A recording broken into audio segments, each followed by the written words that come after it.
Ya, pemirsa, hak-hak pembantu rumah tangga kini diatur dalam Peraturan Menteri Tenaga Kerja atau Permenaker. Ya, sejumlah hal diatur dalam Peraturan Menteri ini, salah satunya pengguna jasa harus memberikan cuti atau liburan kepada PRT.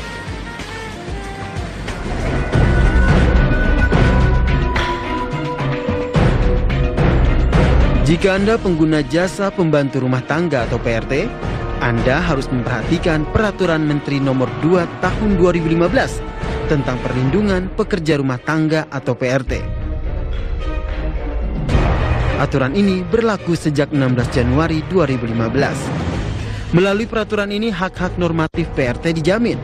Pemerintah akan melindungi hak-hak PRT, antara lain hak cuti, upah layak, dan jaminan sosial. Meskipun dalam peraturan menteri tersebut tidak diatur jumlah minimal upah bagi PRT, Kementerian Tenaga Kerja menyerahkan mekanisme upah minimum kepada gubernur untuk ditindaklanjuti. Maka formula yang kita hasilkan dari regulasi melalui Permen 02/2015 itu adalah menjamin sejumlah hak-hak normatif dari teman-teman yang bekerja sebagai pekerja rumah tangga, sehingga mereka ini memperoleh perlindungan setidaknya secara minimal dari regulasi pemerintah. Memang dalam soal upah ini tidak kita atur besarannya secara spesifik, tetapi kita mencantumkan sejumlah hak normatif yang harus dipenuhi. Aturan ini ditanggapi beragam oleh sejumlah pihak. Tapi di dalam permen itu juga sangat terbuka ya kontraktualnya, bagaimana itu harus mesti berdasarkan kesepakatan antara pekerja rumah tangga dengan majikan, termasuk soal gaji, soal jam kerja, soal hari libur gitu. Nah, saya melihat di situ negara justru tidak hadir. Fungsi negara itu kan mengatur hubungan kerja antara majikan dan pekerja rumah tangga. Fungsi kebijakan yang dibuat oleh negara itu mestinya mengatur berapa sih gajinya, berapa sih jam kerjanya sehari, tentu itu 8 jam sehari ya, sesuai dengan standar ILO gitu. Banyak pihak berharap negara dapat melindungi seluruh pekerja di Indonesia dan kekerasan terhadap pembantu rumah tangga tidak terulang di kemudian hari. Dengan adanya aturan baru ini melalui Peraturan Menteri Tenaga Kerja, diharapkan peran pemerintah ini akan semakin besar dalam melindungi PRT. Nantinya, dengan adanya keterlibatan RT, rukun tetangga, dan juga pemerintah daerah seperti gubernur dalam hal kontrak, kemudian juga bagaimana hak dan kewajiban dari PRT, ini bisa semakin mencegah hal-hal yang tidak diinginkan dalam pekerjaan PRT. Dari Jakarta, Anggi Hasibuan dan Muhammad Duhal, Metro TV. Kementerian Ketenagakerjaan ini mengaku membuat terobosan dengan menerbitkan Peraturan Menteri Ketenagakerjaan atau Permenaker Nomor 2 Tahun 2015 ini tentang perlindungan pekerja rumah tangga. Ya. Sejumlah peraturan dan juga yang mengistimewakan para PRT ini dibuat agar PRT betul-betul mendapatkan hak yang semestinya. Di sisi lain, ada pihak yang menuding Menaker ini offside dalam menerjemahkan kewenangan menteri, sehingga penerbitan Permenaker ini tersebut hanyalah pencitraan. Nah, untuk membahasnya lebih jauh, kami sudah bersama dengan narasumber tadi. Kami sudah perkenalkan, ada Menteri Ketenagakerjaan Pak Hanif, selamat pagi. Kemudian pemilik Yayasan Penyalur Pembantu Rumah Tangga, Bugito Ruminan, atau biasa dipanggil Bugito ya? Oke. Saya ke Pak Hanif terlebih dahulu. Pak Hanif, apa sebetulnya yang mendasari penerbitan dari Permenaker ini? Aspirasi masyarakat, kebutuhan untuk menghadirkan negara dalam memberikan perlindungan kepada pekerja rumah tangga kita. Nah, apa sebetulnya bedanya Pak antara hak-hak pembantu rumah tangga sebelum adanya Permenaker ini dan setelah adanya Permenaker ini? Ya, ini kan kemudian ada hal-hal yang lebih jelas mengenai apa-apa saja, hak-hak apa saja yang setidaknya secara minimal harus dipenuhi di dalam pembuatan perjanjian kerja antara user, antara majikan katakanlah begitu, dengan pekerja rumah tangga gitu. Nah, kalau sebelum-sebelumnya kan orang kelihatannya jadi suka-suka kan. Nah, ini sudah kita siapkan instrumen regulasinya yang membantu memastikan ada perlindungan, setidaknya perlindungan minimal kepada pekerja rumah tangga kita. Apa saja itu Pak perlindungan Apa yang minimalnya? diatur Pak? Ya, misalnya ada hak tentang upah, hak tentang cuti, hak tentang waktu istirahat, waktu beribadah, jaminan sosial, dan perlakuan manusiawi dan lain-lain. Nah, hak soal upah ini apakah memang ada minimumnya? Kalau upah memang kita tidak kasih patokan minimumnya berapa gitu ya. Karena di dalam Permen ini juga ada penegasan bahwa Permen ini menghormati tradisi, menghormati kebiasaan, menghormati adat istiadat yang berkembang di masyarakat. Nah, sehingga ini semacam win-win solution gitulah, ya, antara apa yang dikehendaki oleh sejumlah pihak kaitannya dengan hak-hak pelaksanaan hak-hak dari para pekerja itu dengan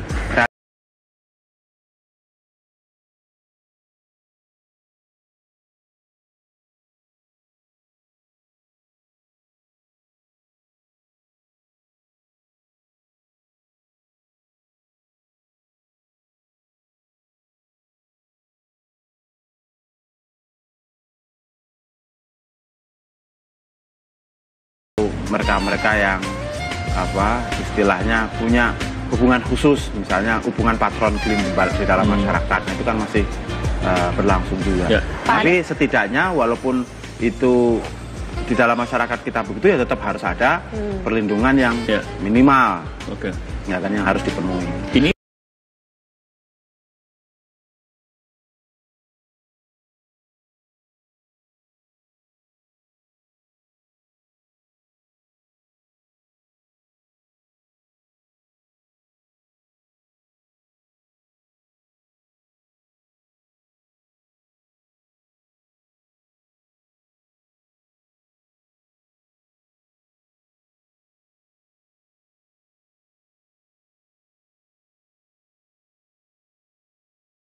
untuk perjanjian kerjanya lah, kurang lebih begitu. Iya, nah, ini yang disiapkan nanti, satu disiapkan oleh Direktorat Hubungan Industrial di kita, kemudian yang satunya lagi oleh Direktorat Pembinaan dan Pengawasan Ketenagakerjaan. Oke, kira-kira nanti kontrak kerjanya itu akan seperti apa? Karena yang saya baca adalah nanti dalam penentuan upahnya sendiri juga harus berdasarkan perjanjian antara user dengan pembantu rumah tangganya, kemudian dengan melibatkan pihak ketiga, yaitu kepala lingkungan atau ketua RT. Itu sebetulnya bagaimana, Pak?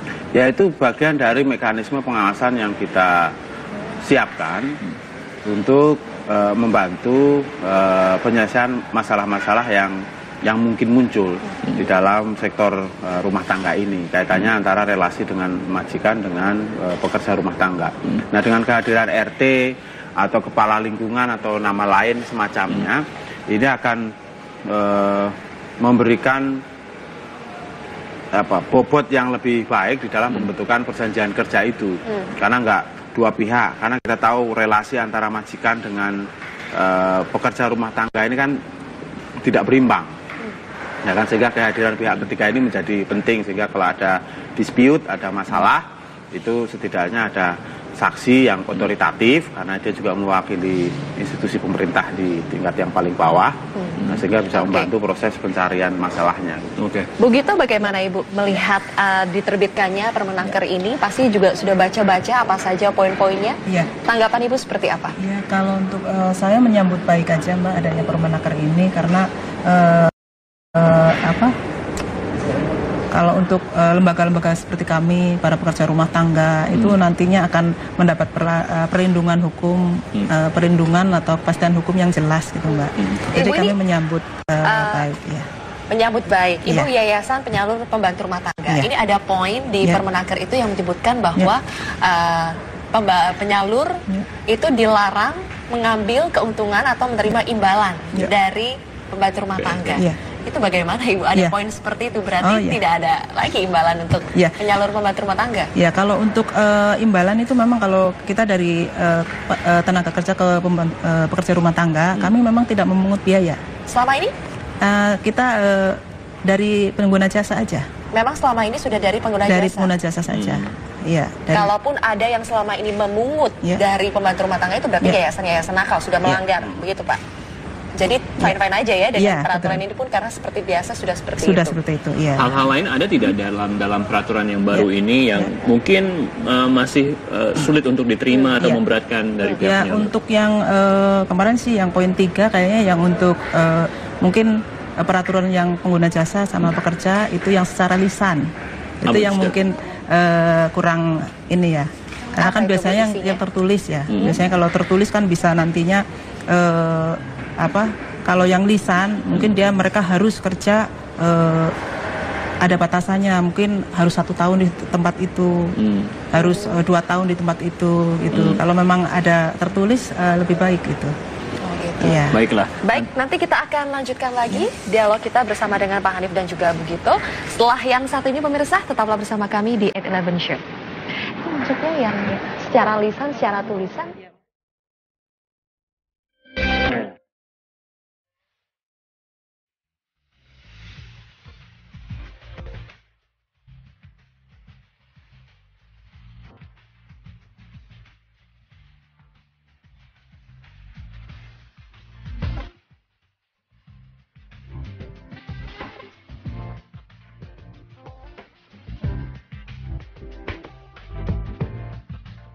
Kembali kita lanjutkan dialog terkait dengan perlindungan untuk PRT atau pekerja rumah tangga. Sekarang sudah bergabung bersama kita melalui sambungan telepon Oki Asukawati, anggota Komisi 9 DPR.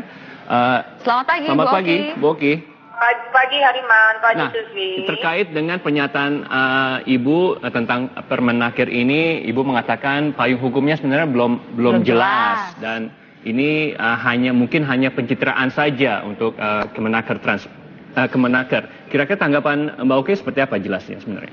Iya, pertama-tama tentu kami Komisi 9 sangat mensupport apa yang menjadi semangat Pak Menteri untuk melindungi pekerja penata rumah tangga ini. Karena memang sesuai dengan Undang-Undang Dasar kita, pasal 28, bagaimanapun juga hak asasi setiap manusia itu harus dijaga, begitu ya. Itu yang pertama. Hanya saja semangat Pak Menteri untuk memberikan perlindungan yang seutuhnya bagi PPRT ini, menurut hemat saya, itu kurang teliti, dalam arti kata terburu-buru. Karena sesuai dengan pembentukan perundang-undangan, yaitu Undang-Undang Nomor 12 Tahun 2011, Pasal 8, dikatakan bahwa peraturan menteri itu bisa dibuat ketika ada urusan pemerintahan yang menjadi instruksi atau pengejawantahan dari presiden. Jadi misalnya katakanlah ada bencana alam begitu ya. Kemudian Pak Presiden menyatakan tolong kementerian terkait segera menyelesaikan masalah bencana alam tersebut. Nah, karena adanya instruksi mengenai urusan pemerintahan tersebut, maka para menteri bisa membuat permennya. Nah, untuk Permen nomor 2 tahun 2015 yang dikeluarkan oleh Pak Menteri Pak Hanif ini, menurut saya itu tidak ada instruksi atau pengejawantahan dari urusan pemerintahan, dalam hal ini adalah dari Pak Presiden.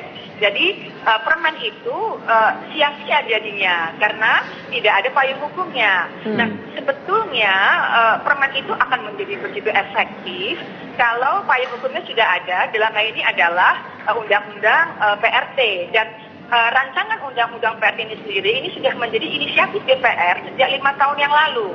Dan beberapa waktu yang lalu Jala PRT yaitu LSM yang bergerak untuk membela pekerja penata rumah tangga ini itu audiensi ke DPR dan menghendaki agar ini segera dibahas secepatnya.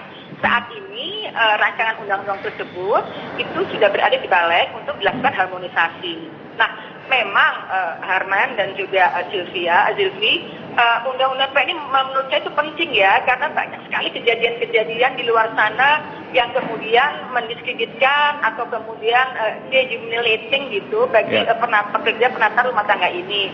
Hanya saja memang undang-undang PRT ini nanti harus mendapatkan sorotan dari angle yang banyak sekali. Oke. Bahkan ketika Bu Oki, kita tahan dulu. Di sini sudah ada Menteri Ketenagakerjaan Pak Hanif yang ingin merespon pernyataan Anda tadi. Pak Hanif, silahkan direspon. Tadi Bu Oki bilang bahwa semangatnya sudah bagus, tapi terburu-buru, tidak teliti, seharusnya ada instruksi dari Presiden.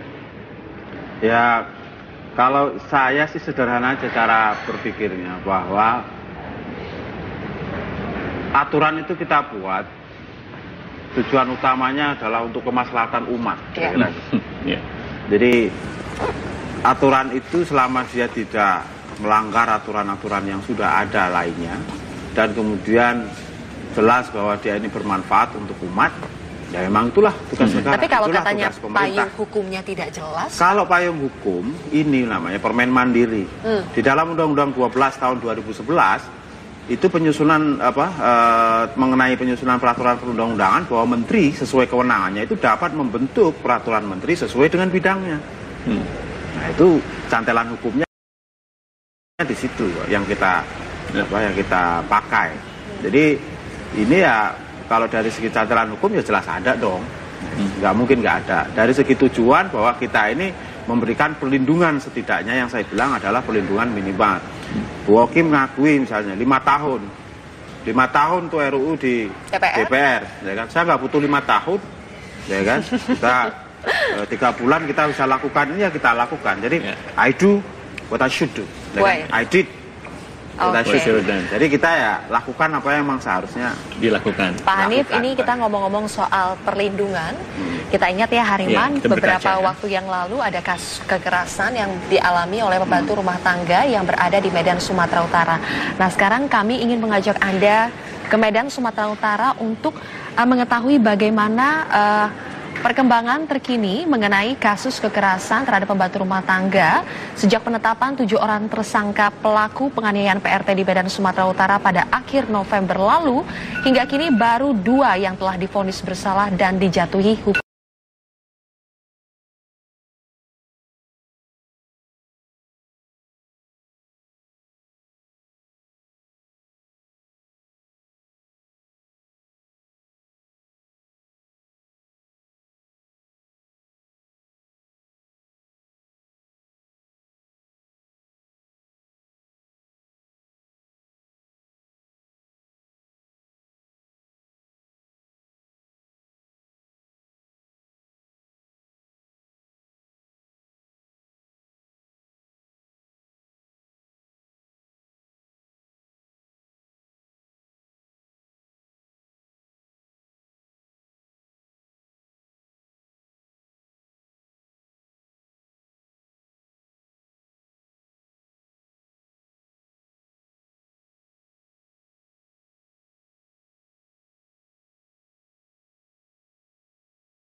Loka.com.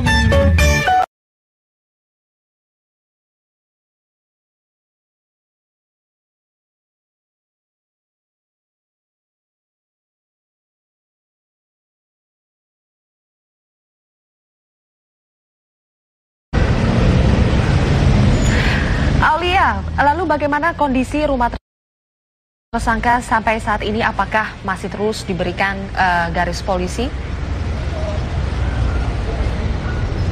Ya, Zilvia, berdasarkan pantauan kami di rumah tersangka Samsul Anwar ini yang terletak di Jalan Beo, Kecamatan Medan Timur, saat ini sudah tidak ada lagi polis lain dan juga rumah tersangka sudah terlihat berantakan begitu dan juga banyak kaca-kaca berserakan di sekitar rumah tersangka karena saat ini sudah tidak ada penjagaan yang ketat di rumah tersangka. Memang sebelumnya di rumah tersangka ini sempat dilakukan pembongkaran selama kurang lebih 2 minggu. Pembongkaran ini dilakukan sebagai pengembangan atas keterangan dari saksi yang menyatakan bahwa di dalam rumah tersebut terdapat jenazah ataupun mayat yang terkubur di dalam rumah. Dan selama pembongkaran ini dilakukan di 4 titik, yakni 2 titik di dalam rumah dan juga 2 titik di luar rumah. Namun di dalam rumah tersangka ini hanya ditemui berupa tulang-tulang dan tulang-tulang tersebut juga belum diketahui apakah tulang tersebut milik manusia atau bukan dan juga sejumlah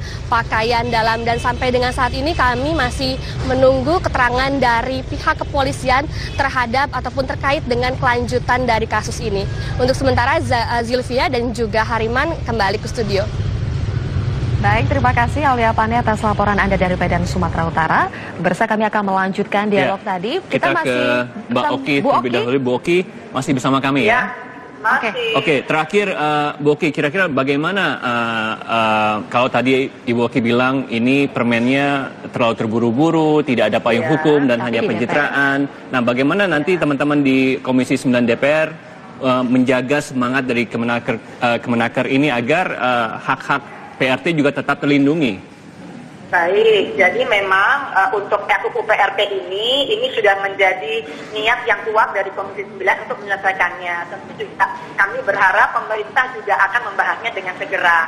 Hanya saja saya mau menyorot sedikit apa yang tadi telah dijelaskan oleh Pak Menteri. Seolah-olah Pak Menteri mensimplify, mempermudah simpelnya bisa terlaksana Permen 2 nomor 2015 ini. Padahal sosialisasinya belum. Kemudian bagaimana dengan pengawasannya? Sudah belum sosialisasi RT RW-nya gitu loh. Sosialisasi. Iya, jadi maksud saya oke lah kerja bisa 3 bulan selesai. Tapi bagaimana dengan sosialisasinya? Bagaimana dengan pemberi kerjanya? Dan bagaimana juga katakanlah misalnya dengan agen penyalurnya. Jadi menurut saya itu harus dengan pemikiran yang matang, jangan kemudian jadi melanggar peraturan yang sudah ada. Dan kalau tadi Pak Menteri juga menyisir atau merekomendasikan kepada aturan yang mana? Bukan dilanggar, tapi tidak dipenuhinya. Misalnya, menurut pasal 8 Undang-Undang nomor 12 tahun 2011, dikatakan bahwa permen itu bisa dikeluarkan kalau ada urusan pemerintahan yang merupakan pengejawantahan dari Presiden. Nah, dalam hal PRT ini, dalam hal pekerja penata rumah tangga ini, Presiden belum memberikan instruksi apa-apa untuk dilakukan perlindungan.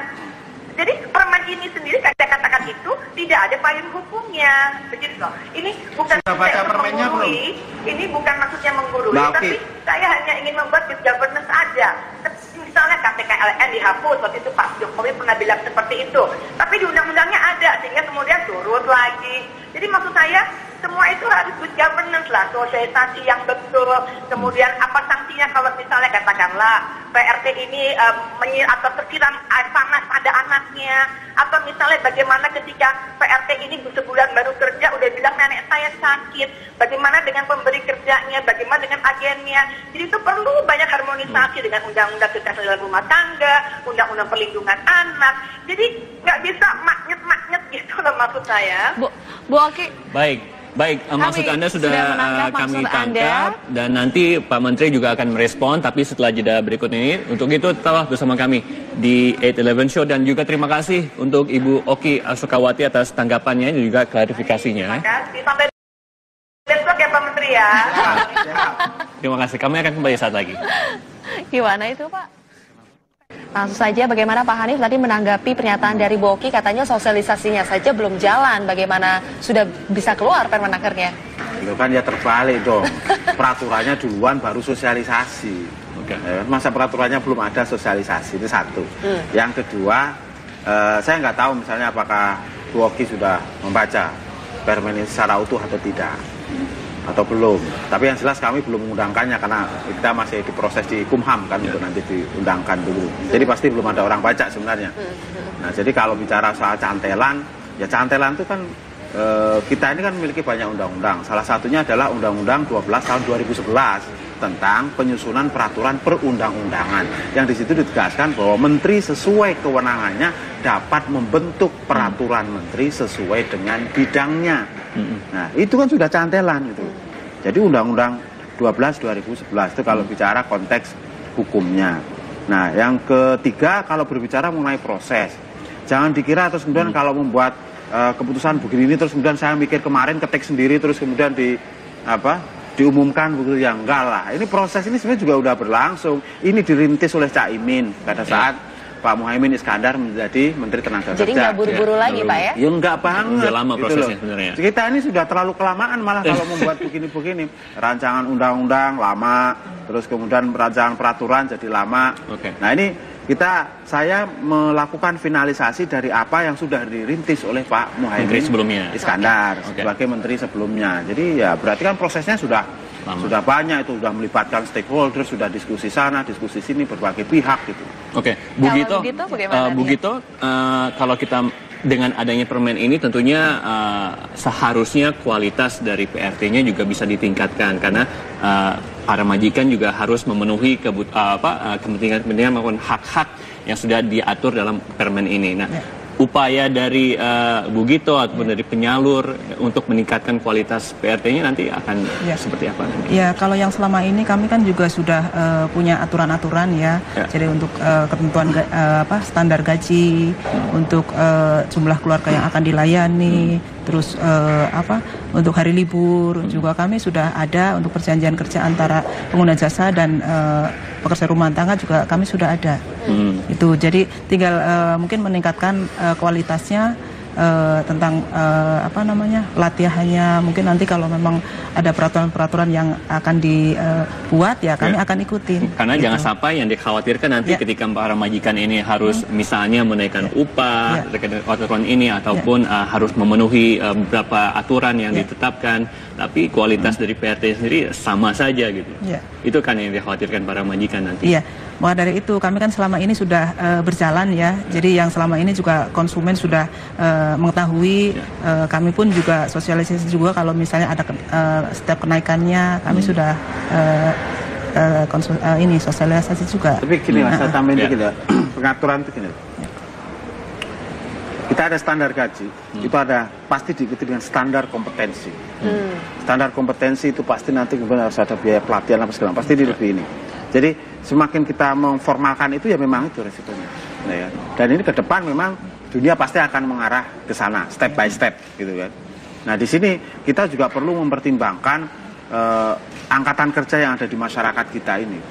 Jadi calon-calon tenaga kerja di Indonesia ini, mayoritas pengangguran misalnya kalau kita petakan secara pendidikan, itu kan mereka banyak yang misalnya drop out SD. Terus kemudian lulus SD tapi nggak bisa lanjut SMP, atau drop out SMP, atau lulus SMP tidak bisa lanjut ke SMA. Ini bahan baku tenaga kerja kita yang unik, ya kan? Yang ini juga membutuhkan treatment, membutuhkan penyesuaian begitu. Yang mereka ini juga memiliki hak untuk mendapatkan pekerjaan. Ketika kita misalnya standarnya ditingkatkan, itu aksesnya ketutup. Kan itu pasti selalu ada begitu. Nah kami kan nggak bisa misalnya mikir satu saja, kan pasti ini dua-duanya harus dibuat secara berimbang begitu, sehingga perlindungan pada satu sisi ini kemudian tidak mematikan akses pada sisi yang lain. Kalau teman-teman misalnya ada yang menyampaikan persoalan pidana apa segala macam itu, ya kita ini sudah nggak kurang-kurang hukum pidana itu, yang peristiwanya terjadi di mana saja termasuk di dalam rumah tangga, itu mestinya nggak ada alasan untuk tidak diproses. Misalnya katakanlah misalnya ada pekerja rumah tangga yang dibunuh atau dianiaya misalnya, terus kemudian penegak hukumnya mengatakan ini belum ada undang-undang yang melindungi pekerja rumah tangga, itu pakai undang-undang pidana aja bisa kok. Oke, Pak Hanif, kita tunggu realisasinya bagaimana negara bisa hadir benar-benar melindungi para pekerja rumah tangga kita, Pak ya. Terima kasih atas waktunya Pak Hanif dan juga Bu Gito, terima kasih banyak. Bu Gito, terima kasih waktunya. Pemirsa, kami akan kembali